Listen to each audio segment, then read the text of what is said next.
బంధువులు స్నేహితులు ఉంటారు. గృహస్థులకే కాదు అందరికీ ఉంటారు. పోనీ ఆయన గృహస్థులు అంటున్నారు, అది చెప్పాను. వాళ్ళు ఫంక్షన్స్కి విందులకి రమ్మని ఆహ్వానిస్తూ ఉంటారు. పాపం ఆయన, ఇది నేను చాలాసార్లు చెప్పాను, కానీ నాకు ప్రశ్న రాసి పంపించారు, క్లాస్లో చెప్పమన్నారు కాబట్టి చెప్తున్నా. ఇంకా పూర్తిగా చదవలేదు.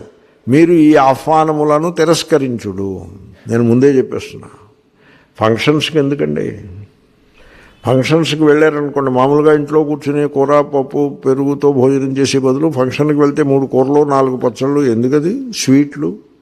ఆరోగ్యం చెడిపోతుంది, టైం చెడిపోతుంది. తర్వాత వస్తు దుర్వినియోగం అవుతుంది. ఫంక్షన్స్లో వస్తువులు దుర్వినియోగం అవుతాయి. భారతదేశం అది ఇంకా పూర్ కంట్రీ అండి. నేను అంటూ ఉంటా, India is a poor country where rich people live అని. సో ఈ ఫంక్షన్స్ అన్నీ పూర్ పీపుల్కి అవే ఉండవు. పూర్ పీపుల్ అలా కూలీ నాలి చేసుకుందుకు పోతారు. రిచ్ పీపుల్కే ఉంటాయి ఈ ఫంక్షన్స్. తిని కూర్చుని ఏం చేయాలో తెలియక ఇలాంటివి పెట్టుకుంటారు. కాబట్టి ఫంక్షన్స్కి విందులకి మీరు వాళ్ళు ఆహ్వానిస్తారు. మీరు వాటిని మీరు ప్రేమగా తిరస్కరించడమే. తిరస్కరించనక్కర్లేదు కూడా. మీరు క్వైట్గా ఉంటే సరిపడుతుంది. మీరు రెస్పాన్స్ ఏమీ లేకుండా మౌనంగా ఉంటే సరిపడుతుంది. ఇంకా ఆయన అంటారు, వీటికి వెళ్తే రాగద్వేషాలు పెంపొంది మన ఆధ్యాత్మిక మార్గం నుంచి తప్పిపోతామేమోననే భయం. అది కరెక్ట్. అది భయపడడం కాదు, జాగ్రత్త పడాలి. భయపడితే ఏమైనట్టు? జాగ్రత్త పడాలి. కాబట్టి ఫంక్షన్స్ అవి పెట్టుకోకూడదు. సత్సంగం తప్ప ఎవరైనా సత్సంగానికి పిలిస్తే వెళ్ళండి, అది మానేశారు. సత్సంగానికి ఎవరైనా పిలిస్తే వెళ్ళండి, వాళ్ళు ఏదైనా పెడితే తిని రండి. సత్సంగం ఫంక్షన్స్ విందుల కేటగిరీలోకి రాదు. తర్వాత సత్సంగం కూడా ఎలా చేసుకోవాలంటే సరళముగా వచ్చిన వాళ్ళ భోజనాధికము విస్తారముగా కాకుండా సరళంగా చేసుకుంటే ఆ సత్సంగం యొక్క ప్రాముఖ్యం మిగిలి ఉంటుంది. లేకపోతే ఆయన గంట పావు ఏదో చెప్పాడండి, వాగాడు, తలపోటు వచ్చింది, తర్వాత భోజనం మాత్రం చాలా బాగుంది అన్నట్టుగా తయారవుతుంది. అలా ఉండద్దు. సత్సంగం భోజన ప్రధానంగా కాకుండా జ్ఞాన ప్రధానంగా సత్సంగం ఉండాలి. భోజనం ఉండాలి. భోజనం లేకపోతే ఎక్కడ కుదురుతుంది? కాబట్టి ఆ జాగ్రత్త పడాలి. భయపడడం అవసరం, జాగ్రత్త పడాలి. వెళ్ళకపోతే అవతల వారి మనసు నొప్పించిన వాళ్ళం అవుతామేమోనని శంక. ఆ శంక తప్పు. ఎవళ్ళు నొచ్చుకోరు. మీరు వెళ్తే వాళ్ళు మురిసిపోయేది ఉండదు, మీరు వెళ్ళకపోతే నొచ్చుకునేది ఉండదు.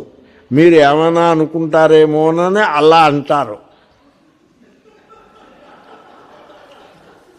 సపోజ్ పెళ్ళికి పిలిచారు, మీరు వెళ్ళలేదనుకోండి, పెళ్ళైన 4 రోజుల్లో కలుసుకున్నారనుకోండి, అయ్యో మీరు రాలేదండి, మేము మిమ్మల్ని మిస్ అయిపోయామండి అని ఆయన అంటే మీరు సంతోషిస్తారు. ఆయన అదేమీ అనకుండా తన పద్నాలు చూసుకుని కులాసాగా వెళ్ళి ఇచ్చాడు అన్నాడు అనుకోండి, మీరు హర్ట్ అవుతారు. కాబట్టి ఆయన అనేస్తాడు, నేను మిమ్మల్ని మిస్ అయ్యాను. ఎవరిని మిస్ అవ్వరు ఈ ప్రపంచంలో. మీరు ఇంకా అమాయకులు. ఎవరిని మిస్ అవ్వరు. ఎవరికి వారే యమునా తీరే. మీరు మేళాలో ఉన్నా మీరు ఒంటరియే.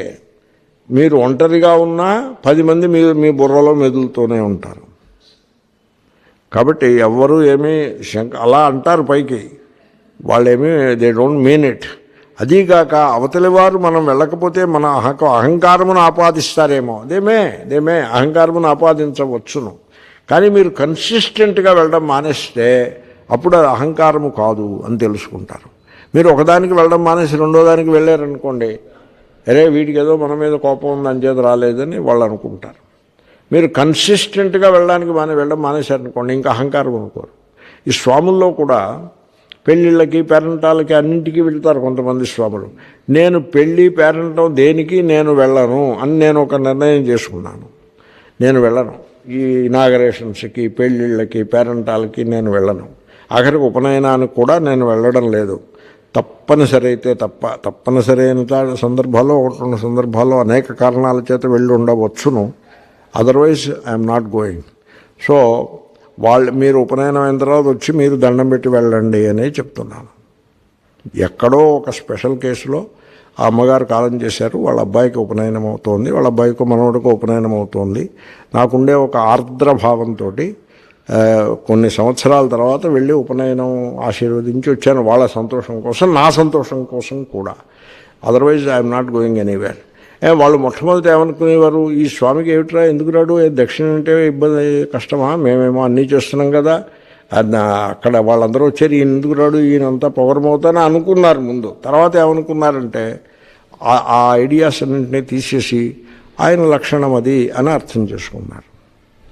కాబట్టి మీరు కన్సిస్టెంట్గా పెళ్ళిళ్ళు పేరంటాలు అన్నీ మానేసేయండి. కన్సిస్టెంట్గా సత్సంగం తప్ప ఇంకా జన సముదాయంతో మనకి పని లేదు అనే ఏకాంతమనే అమృతమును మీరు ఆస్వాదించుడు.